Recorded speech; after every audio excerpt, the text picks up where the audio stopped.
1,30,000 ಗಾಡಿ full cash ಕಟ್ಟಿದ್ದೀನಿ. ಇವ್ರ mobile ಕಿತ್ಕೊಂಡು 5 ನಿಮಿಷಕ್ಕೆ ಇಷ್ಟು ಅವತಾರ ಆಡಿದ್ರೆ 8-9 ತಿಂಗಳಿಂದ ಕಾಯ್ತಾರೆ. ನಾನು ಹೆಂಗಿರ್ಬೇಡ ಕಾಣಿಸ್ತಿದ್ಯಾ? ತಗೊಳ್ಳುವಾಗ ಶೋರೂಮ್ ಅಲ್ಲಿ ಎಲ್ಲಿ ನಿಂತೈತಾರೆ ಫೋನ್ ಮಾಡಿ ಸಹ ಗಾಡಿ ಕಳಿಸ್ತೀವಿ ಅಂತಾರೆ. ಇವಾಗ ಯಾವ ಫೋನ್ ಸೊಂಟದ ಮೇಲೆ ಪ್ಯಾಂಟೇ ನಿಲ್ತಾ ಇಲ್ವಲ್ಲ ಗುರು, ಸಣ್ಣ ಆಗ್ಬಿಟ್ಟಿದೀನಿ. ಓಲಾ ಟೈರ್ ಪಂಚರ್ ಆಗ್ಬಿಟ್ಟಿದೆ. ಇವತ್ತು ಒಂದು ಕಂಪ್ನಿನೇ ಪಂಚರ್ ಮಾಡೋಣ ಬನ್ನಿ. ಇಲ್ಲಿ ನೋಡಿ ಎಲ್ಲಾ ಕಡೆ ಗಾಡಿ ಹತ್ತು ಉರಿತಾ ಇದ್ರು ಬಿಂದಾಸಾಗಿ ಶೋರೂಮ್ ಓಪನ್ ಮಾಡ್ಕೊಂಡ್ ಕೂತವ್ರೆ. ಪಾಸ್ ಕೋಡ್ ಎಂಟ್ರಿ ಮಾಡ್ಬೇಕಾ? ನನ್ ಲೈಫ್ ಅಲ್ಲಿ ಏನೇನೋ ತಪ್ಪುಗಳು ಮಾಡ್ಬಿಟ್ಟಿದೀನಿ. ಆದ್ರೆ ಒಂದು ಹೆಮ್ಮೆ ಏನು ಅಂದ್ರೆ ನಾನು ಈ ತರ ಓಲಾ ಗಾಡಿ ಮೇಲೆ ದುಡ್ಡು ಹಾಕಿಲ್ಲ ಅನ್ನೋದು. ಈ ವಿಡಿಯೋನ 50,000 ಜನ ನೋಡ್ತೀರಾ, 1,00,000 ಜನ ನೋಡ್ತೀರಾ, 2,00,000 ಜನ ನೋಡ್ತೀರಾ ನನ್ಗೆ ಗೊತ್ತಿಲ್ಲ. ಆದ್ರೆ ಅಷ್ಟು ಜನಕ್ಕೆ ಸತ್ಯ ಏನು ಅನ್ನೋದು ನಾನು ಹೇಳ್ಬೇಕು. ಕರ್ನಾಟಕ ಗೌರ್ಮೆಂಟ್ ಗೆ ರೀಚ್ ಆಗೋ ತನಕ ಶೇರ್ ಮಾಡಿ. ಈ ತರ ಯುದ್ಧಗಳು ಮಾಡ್ಬೇಕು ಅಂದಾಗ ಸೈನಿಕರೇ ಸಿಗಲ್ವಲ್ಲ ಗುರು. ಇದನ್ನೆಲ್ಲ ಮಾಡೋ ಬದಲು ಒಂದು ಕೀ ಕೊಟ್ಟಿದ್ರೆ ಆಗ್ತಿರ್ಲಿಲ್ವಾ? ಹೈಲಕ್ಸ್ ಪಳ ಪಳ ಅಂತ ಹೊಳಿತಾ ಇದೆ. ಕ್ರೂಸ್ ಕಂಟ್ರೋಲ್ ಬೇರೆ ಇದೆಯಾ?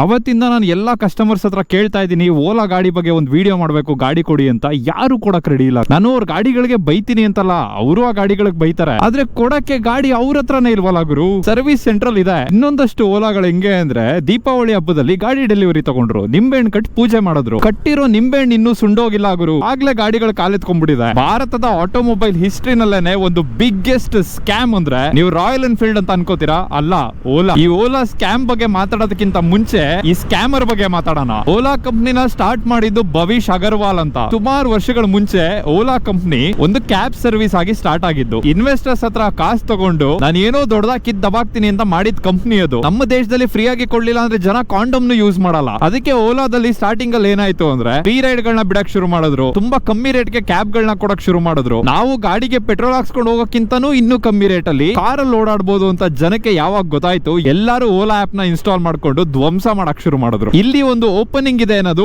ಊಬರ್ ಅವ್ರಿಗೆ ಗೊತ್ತಾಯ್ತು. ಊಬರ್ ಅವರು ಇಂಡಿಯಾಗೆ ಬಂದ್ರು. ಊಬರ್ ಅವರು ಓಲಾಗೆ ಕಾಂಪಿಟೇಷನ್ ಕೊಡಕ್ ಶುರು ಮಾಡಿದ್ರು. ಆದ್ರೆ ಈ ಫ್ರೀ ಮತ್ತೆ ಚೀಪ್ ಸರ್ವಿಸ್ ನ ಇವರು ಎಷ್ಟು ದಿನ ಅಂತ ಕೊಡ್ತಾರೆ ಹೇಳಿ? ಇನ್ವೆಸ್ಟರ್ಸ್ ಎಲ್ಲ ಹಾಕೊಂಡು ರುಬ್ಬಕ್ ಶುರು ಮಾಡಿದ್ರು. ದುಡ್ಡು ಖರ್ಚು ಆಗ್ತಾನೆ ಇದೆ, ಇನ್ನು ನಾವು ಪ್ರಾಫಿಟ್ ನೋಡಿಲ್ವಲ್ಲ ಅಂತ. ಅವಾಗ ಓಲಾ ಕಂಪ್ನಿಯವರು ರೇಟ್ ಗಳನ್ನ ಜಾಸ್ತಿ ಮಾಡಕ್ ಶುರು ಮಾಡಿದ್ರು. ಸ್ಟಾರ್ಟಿಂಗ್ ಅಲ್ಲಿ ಓಲಾ ಕ್ಯಾಬ್ ಡ್ರೈವರ್ ಗಳು 1,00,000 ದುಡಿತಾ ಇದ್ರು. ಸಡನ್ ಆಗಿ ಅದು 25,000-30,000 ಬಂದ್ಬಿಡ್ತು. ಇಲ್ಲಿ ಜನರ ಮೇಲೆ ಕ್ಯಾಬ್ ಹೊರೆ ಜಾಸ್ತಿ ಆಗ್ತಾ ಇದೆ, ಅಲ್ಲಿ ಡ್ರೈವರ್ ಗಳಿಗೆ ಸಂಬಳ ಕಮ್ಮಿ ಆಗ್ತಾ ಇದೆ. ಓಲಾ ಕಂಪ್ನಿದು ಫಸ್ಟ್ ಡೌನ್ ಫಾಲ್ ಶುರು ಆಗಿದ್ದು ಅಲ್ಲಿ. ಆದ್ರೆ ಭವಿಷ್ ಅಗರ್ವಾಲ್ ಒಬ್ಬ ಒಳ್ಳೆ ಬಿಸ್ನೆಸ್ ಮ್ಯಾನ್ ಗಿಂತ ಒಬ್ಬ ಒಳ್ಳೆ ಎಸ್ಕೇಪ್ ಆರ್ಟಿಸ್ಟ್ ಅಂತ ಹೇಳ್ಬೋದು. ಇಲ್ಲಾಗ್ತಿರೋಂತ ಲಾಸ್ ನ ತಡೆಯೋಕೋಸ್ಕರ ಓಲಾ ಫೈನಾನ್ಸ್ ಶುರು ಮಾಡಿದ್ದು, ಓಲಾ ಫುಡ್ ನ ಶುರು ಮಾಡಿದ್ದು, ಓಲಾ ಪಿಜ್ಜಾ ಕೂಡ ಸ್ಟಾರ್ಟ್ ಆಗಿತ್ತು ಗುರು ಒಂದ್ ಟೈಮ್ ಅಲ್ಲಿ. ಆದ್ರೆ ಯಾವ್ದನ್ನು ಕೈ ಹಿಡಿಲಿಲ್ಲ. ಇನ್ನೇನು ಓಲಾ ಬೀಳ್ತಿದೆ ಅನ್ನೋ ಟೈಮ್ಗೆ ಭವಿಷ್ ಅಗರ್ವಾಲ್ ಕಣ್ಣಿಗೆ ಕಾಣಿಸಿದ್ದು ನಮ್ಮ ದೇಶದಲ್ಲಿರುವಂತ ಎಲೆಕ್ಟ್ರಿಕ್ ಗಾಡಿಗಳ ರೆವಲ್ಯೂಷನ್. ನಮ್ಮ ದೇಶದಲ್ಲಿ ಎಲೆಕ್ಟ್ರಿಕ್ ಗಾಡಿಗಳು ಇಷ್ಟು ಕೆಡ್ದಾಗಿರೋದಕ್ಕೆ, ಇಷ್ಟು ಅಸಹ್ಯವಾಗಿರೋದಕ್ಕೆ ಒಂದು ಮೇನ್ ರೀಸನ್ ಏನು ಅಂದ್ರೆ ನಮ್ ಗವರ್ಮೆಂಟ್ ನಾರ್ಮ್ಸ್. ಒಂದು ಪೆಟ್ರೋಲ್ ಗಾಡಿನ ಡಿಸೈನ್ ಮಾಡಿ ರಿಲೀಸ್ ಮಾಡಬೇಕು ಅಂದ್ರೆ ಸುಮಾರು QC ಆಗುತ್ತೆ. QC ಅಂದ್ರೆ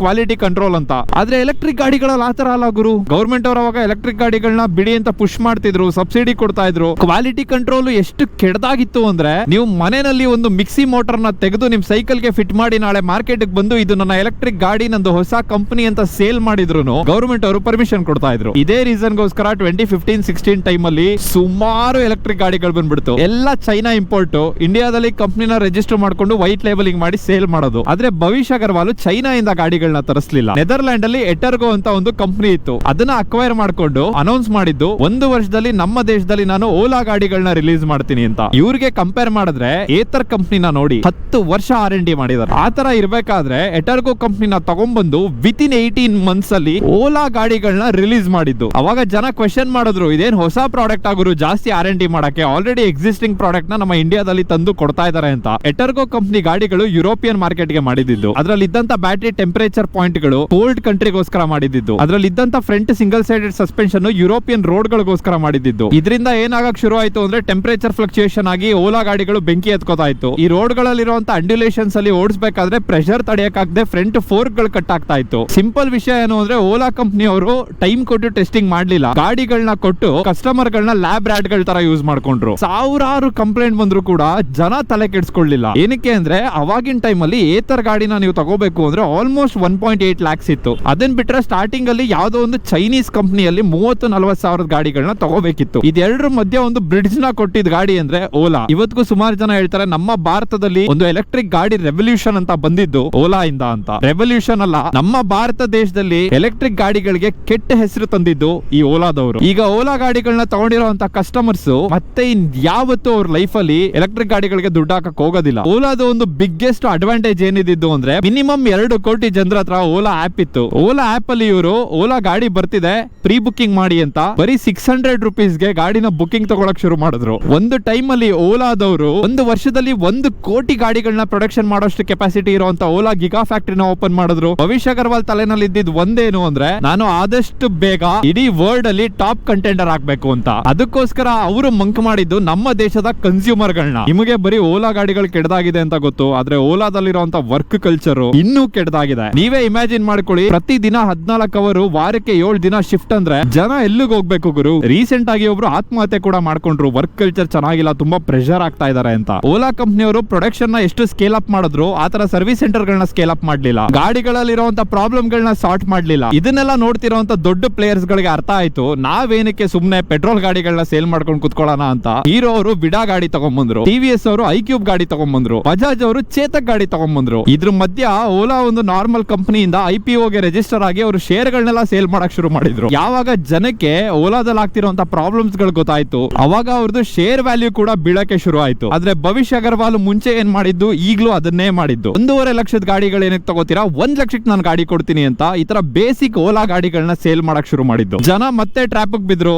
ಮತ್ತೆ ಗಾಡಿಗಳನ್ನ ತಗೊಳಕ್ ಶುರು ಮಾಡಿದ್ರು. ಇದ್ರ ಮಧ್ಯೆ ರೀಸೆಂಟ್ ಆಗಿ ಗೋವಾ ಗವರ್ಮೆಂಟ್ ಅವರು ಓಲಾ ಕಂಪನಿನ ಸಸ್ಪೆಂಡ್ ಮಾಡಿದೆ. ನೀವು ಆಲ್ರೆಡಿ ಸೇಲ್ ಮಾಡಿರುವಂತ ಗಾಡಿಗಳಿಗೆ ಸರ್ವಿಸ್ ಕೊಟ್ಟು ಎಲ್ಲ ರೆಕ್ಟಿಫೈ ಮಾಡೋ ತನಕ ಇನ್ನೊಂದು ಹೊಸ ಗಾಡಿನ ಸೇಲ್ ಮಾಡಬಾರದು ಅಂತ. ಇದು ಭಾರತದಲ್ಲಿರುವಂತ ಪ್ರತಿಯೊಂದು ಕಡೆನೂ ಆಗಬೇಕು. ಬೇರೆ ಎಲ್ಲ ಆಗ್ಲಿಲ್ಲ ಅಂದ್ರೂ ಪರವಾಗಿಲ್ಲ ಗುರು, ನಮ್ಮ ಕರ್ನಾಟಕದಲ್ಲಿ ಆಗಬೇಕು. ಇಷ್ಟು ದಿನ ನಾನು ಸುಮ್ಮನೆ ಇದ್ದೆ, ಇದೊಂದು ಲೀಗಲ್ ಕೇಸ್ ಆಗುತ್ತೇನೋ ಸಾರ್ಟ್ ಆಗುತ್ತೇನೋ ನೋಡೋಣ ಅಂತ. ಅಲ್ಲಿ ಗೋವಾ ಗವರ್ಮೆಂಟ್ ಅವರು ಏನ್ ಮಾಡ್ತಾ ಇದಾರೆ, ನಮ್ಮ ಕರ್ನಾಟಕ ಗವರ್ಮೆಂಟ್ ಅಲ್ಲೂ ಕೂಡ ಅದೇ ಆಗಬೇಕು. ನೀವ್ ಯಾರಾದ್ರೂ ಓಲಾ ಓನರ್ಸ್ ಆಗಿದ್ರೆ, ನಿಮ್ಗೆ ಏನಾದ್ರೂ ಓಲಾ ಗಾಡಿನಲ್ಲಿ ಪ್ರಾಬ್ಲಮ್ ಬಂದಿದೆ ಅಂದ್ರೆ ದಯವಿಟ್ಟು ಈ ವಿಡಿಯೋನ ಶೇರ್ ಮಾಡಿ. ಕರ್ನಾಟಕ ಗವರ್ಮೆಂಟ್ ಗೆ ರೀಚ್ ಆಗೋ ತನಕ ಶೇರ್ ಮಾಡಿ. ಒಬ್ಬ ಇನ್ಫ್ಲೂಯೆನ್ಸರ್ ಆಗಿ ನಾನು ಇವತ್ತು ಏನ್ ವಿಡಿಯೋ ಮಾಡ್ತಾ ಇದೀನಿ, ಇದರಿಂದ ಆಗುವಂತ ಅಡ್ವರ್ಸ್ ಎಫೆಕ್ಟ್ ಏನು ಅಂತ ನನ್ಗೆ ಗೊತ್ತು. ನಾನು ಇವೆಂಟ್ ಹೋಗಿ ಈ ತರ ಗಾಡಿಗಳನ್ನ ಪ್ರಮೋಟ್ ಮಾಡಿ ಜನಕ್ಕೆ ತಗೊಳ್ಳಿ ಅಂತ ಹೇಳಿ ಅವ್ರ ಕಾಸನ್ನ ಹಾಳು ಮಾಡೋದಕ್ಕಿಂತ ನನಗೆ ದುಡ್ಡು ಬರ್ಲಿಲ್ಲ ಅಂದ್ರೂ ಪರವಾಗಿಲ್ಲ, ಜನರು ನಂಬಿಕೆ ಉಳಿಸ್ಕೊಳ್ಳೋದು ಇಂಪಾರ್ಟೆಂಟ್ ಆಗುತ್ತೆ. ಇದು ನೀನ್ ಯಾವ ಇನ್ಫ್ಲೂಯೆನ್ಸರ್, ಯಾವ ಯೂಟ್ಯೂಬರ್, ಯಾವ ಮೋಟೋ ವ್ಲಾಗರ್ ನಿಮಗೆ ಮಾಡಕ್ ಬರೋದಿಲ್ಲ. ಏನಕ್ಕೆ ಅಂದ್ರೆ ಅವ್ರು ಹೊಟ್ಟೆ ತುಂಬೋದಿಲ್ಲ. ಅದಕ್ಕೋಸ್ಕರ ನಿಮ್ಮ ಹೊಟ್ಟೆ ಮೇಲೆ ಹೊಡೆದು ಈ ತರ ಗಾಡಿಗಳನ್ನ ಪ್ರಮೋಟ್ ಮಾಡ್ತಾರೆ.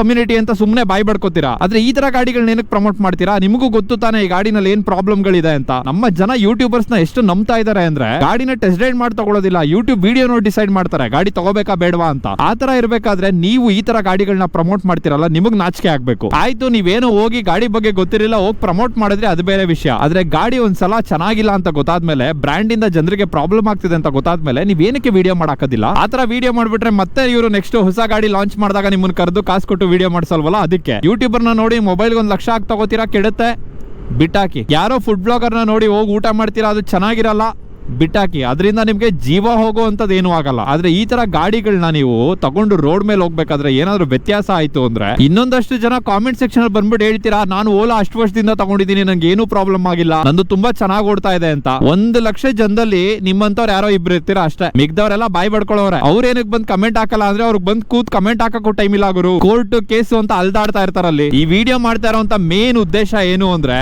ಇವತ್ತು ಇದು ಒಂದು ಕಂಪ್ನಿ ಬಂದಿದೆ, ಇದನ್ನ ಹಿಂಗೆ ಇಗ್ನೋರ್ ಮಾಡಿದ್ರೆ ಈ ತರ ಇನ್ನು 3-4 ಕಂಪ್ನಿಗಳು ಉಟ್ಕೊಳ್ಳುತ್ತೆ. ಆಲ್ರೆಡಿ ರಾಯಲ್ ಎನ್ಫೀಲ್ಡ್ ಅವರು ಸರ್ವಿಸ್ ಕರೆಕ್ಟ್ ಆಗಿ ಕೊಡ್ತಾ ಇಲ್ಲ. ಒಂದು ಫೀಲ್ಡ್ ಅಲ್ಲಿ ಯಾರಾದ್ರೂ ಒಬ್ಬ ನಂಬಿಕೆ ಕೆಡಿಸ್ಕೊಂಡ ಅಂದ್ರೆ ಆ ಫೀಲ್ಡ್ ಅಲ್ಲಿ ಇರೋರ್ ಮೇಲೆಲ್ಲ ಜನ ನಂಬಿಕೆ ಕಳ್ಕೊಂಡ್ಬಿಡ್ತಾರೆ. ಸೇಮ್ ಈ ಪ್ರಾಡಕ್ಟ್ ಗಳಲ್ಲೂ ಹಂಗೆ ಆಗ್ತಾ ಇರೋದು. ಇವತ್ತಿಗೂ ನನಗೆ ಯಾರಾದ್ರೂ ಎಲೆಕ್ಟ್ರಿಕ್ ಗಾಡಿ ತಗೋತೀನಿ ಅಂದ್ರೆ ನನ್ನ ಬಾಯಲ್ಲಿ ಬರೋದು 2 ಹೆಸರು, ಒಂದು ಏತರ್, ಒಂದು ರಿವರ್ ಇಂಡಿ. ಆನ್ಲೈನ್ ಅಲ್ಲಿ ಎಲ್ಲರೂ ಏತರ್ ವರ್ಸಸ್ ಓಲಾ ಅಂತ ಹಾರಾಡ್ತಾ ಇದಾರೆ, ಆದ್ರೆ it was never Ather versus Ola. It was always Ola trying to be an Ather ಅಷ್ಟೇ. ರೀಸೆಂಟ್ ಆಗಿ ನಾನು ನ್ಯೂಸ್ ಗಳನ್ನ ನೋಡ್ತಾ ಇದ್ದೀನಿ, ಓಲಾ ಕಸ್ಟಮರ್ಸ್ ಗಳು ಎಷ್ಟು ಪಾಡ್ ಪಡ್ತಾ ಇದಾರೆ ಅಂದ್ರೆ, ವಯಸ್ಸಾಗಿರೋರು, ಹುಡುಗರು, ಕೆಲ್ಸಕ್ಕೆ ಹೋಗೋರು ಪ್ರತಿಯೊಬ್ರು ಹೋಗಿ ಶೋರೂಮ್ ಅಲ್ಲಿ ನಿಲ್ತಾ ಇದಾರೆ, ನಾನು ಗಾಡಿ ವಾಪಸ್ ಕೊಡಿ, ರೆಡಿ ಮಾಡ್ಕೊಡಿ ಅಂತ. ಬಟ್ ಶೋರೂಮ್ ಇಂದ ಏನು ರೆಸ್ಪಾನ್ಸ್ ಇಲ್ಲ. ಗ್ರೇವ್ ಯಾರ್ಡ್ ಗಳಾಗ್ಬಿಟ್ಟಿದೆ ಗುರು ಶೋರೂಮ್ ಅಲ್ಲಿ. ಏನೋ ಇದು ಹೊಸ ಗಾಡಿಗಳು ಶೆಡ್ಯೂಲ್ ಇದೆಯಾ ಸರ್ವಿಸ್ಗೆ? ಎಷ್ಟು ವರ್ಷ ಆಯ್ತು ಸರ್ವಿಸ್ ಸೆಂಟರ್ಗೆ ಬಂದು? 3 ಸಲ ಬಂದ್ಬಿಟ್ಟಿದ್ದೀನಿ. ಇದೆಲ್ಲ ಸರ್ವಿಸ್ ಗಾಡಿಗಳಾ? 1000 ಗಾಡಿ ಮೇಲೆ ಆಯ್ತಾ? ಮೈಸೂರಲ್ಲಿ ಜನನೇ ಇಲ್ವೇನೋ? ಯಪ್ಪ ಯಪ್ಪ ಯಪ್ಪ ಯಪ್ಪ. ಏನೋ ಇದು ಇಷ್ಟೊಂದು ಹಿಂಗ್ ತುಂಬಿಸ್ಕೊಂಡಿದಾರ. ಅಲ್ಲಿ ನೋಡು, ಹಿಡ್ಕೋ ಇಲ್ಲಿ ಒಳಗಡೆ ನೋಡ್ತೀನಿ. ಮತ್ತೆ ಪಾಸ್ವರ್ಡ್ ಹಾಕ್ಬೇಕು, ಆಫ್ ಮಾಡಬೇಡ. ಅಯ್ಯೋ ಅಯ್ಯೋ ಅಯ್ಯೋ ಅಯ್ಯೋ ತೋರಿಸ್ತೀನಿ ನೋಡಿ ಎಷ್ಟು ಗಾಡಿಗಳಿದೆ ಅಂತ ಸರ್ವಿಸಲ್ಲಿ.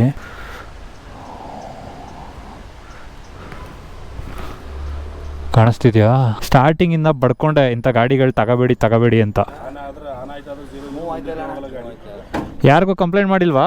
ಯಾರು ಕಂಪ್ಲೇಂಟ್ ತಗೊಳ್ಳುವಾಗ ಶೋರೂಮ್ ಅಲ್ಲಿ ಎಲ್ಲಿ ನಿಂತೈತಾರೆ ಫೋನ್ ಮಾಡಿ ಸಹ ಗಾಡಿ ಕಳಿಸ್ತೀವಿ ಅಂತಾರೆ. ಇವಾಗ ಯಾವ ಫೋನೇ ನಮ್ ಗೌರ್ಮೆಂಟ್ ಅವ್ರು ಏನ್ ಮಾಡ್ತಾವ್ರ ಮಗ ಇದನ್ನೆಲ್ಲ ನೋಡ್ಕೊಂಡು? ಬರೀ ಮೈಸೂರಲ್ಲೇನೆ ಇಷ್ಟು ಗಾಡಿಗಳು ಡೆಡ್ ಆಗಿ ನಿಂತಿದೆ ಅಂದ್ರೆ ಇಡೀ ಕರ್ನಾಟಕದಲ್ಲಿ ಎಷ್ಟು ಗಾಡಿ ನಿಂತಿರುತ್ತೆ, ಇಡೀ ದೇಶದಲ್ಲಿ ಎಷ್ಟು ಗಾಡಿ ನಿಂತಿರುತ್ತೆ. ಒಂದೊಂದ್ ಗಾಡಿಗೆ 1 ಲಕ್ಷ ಅಂದ್ರೂ ಏನ್ ಗುರು ಇದು ಕತೆ? ಈ ಓಲಾ ಬ್ರ್ಯಾಂಡ್ ನ ಬರೀ ಬಾಯ್ಕಾಟ್ ಮಾಡಿದ್ರೆ, ಬ್ಯಾನ್ ಮಾಡಿದ್ರೆ ಅಥವಾ ಸಸ್ಪೆಂಡ್ ಮಾಡಿದ್ರೆ ಆಗೋದಿಲ್ಲ ಗುರು. ಎರೇಸ್ ಮಾಡ್ಬೇಕು. ನಮ್ ದೇಶದಲ್ಲಿ ಈ ತರ ಒಂದು ಬ್ರ್ಯಾಂಡ್ ಇತ್ತು ಅನ್ನೋದು ಗೊತ್ತಾಗಬಾರ್ದು. ನೀವೆಲ್ಲ ಸರ್ಕಾರದವರು, ಪೊಲಿಟಿಷಿಯನ್ಸ್ ಗಳು ಸುಮ್ನೆ ಹಂಗೆ ಹೇಳಿದ್ರೆ ಕೆಲಸ ಮಾಡಲ್ಲ ಅಂತ ಗೊತ್ತು. ನೆಕ್ಸ್ಟ್ ಏನಾದ್ರು ಎಲೆಕ್ಷನ್ ಟೈಮ್ ಬಂದಾಗ ಸುಮ್ನೆ ಮನೆಗೆ ಹೋಗಿ ನೀವು ಓಟ್ ಕೇಳಕ್ ಹೋಗ್ಬೇಡಿ. ಓಲಾ ಓನರ್ ಗಳದ್ದು ಏನೇನ್ ಪ್ರಾಬ್ಲಮ್ ಇದೆ ಅದನ್ನೆಲ್ಲ ಸಾಲ್ವ್ ಮಾಡಿಸ್ಕೊಡಿ. ಅವ್ರು ಓಟ್ ಬಿದ್ರೆ ಸಾಕು ಗುರು, ಸಿಎಂ ಆಗ್ಬೋದು ಡೈರೆಕ್ಟ್ ಆಗಿ. ಇಂಡಿಯಾದಲ್ಲಿ ನೆಟ್ಟಗಿರೋದು ಒಂದೇ ಒಂದು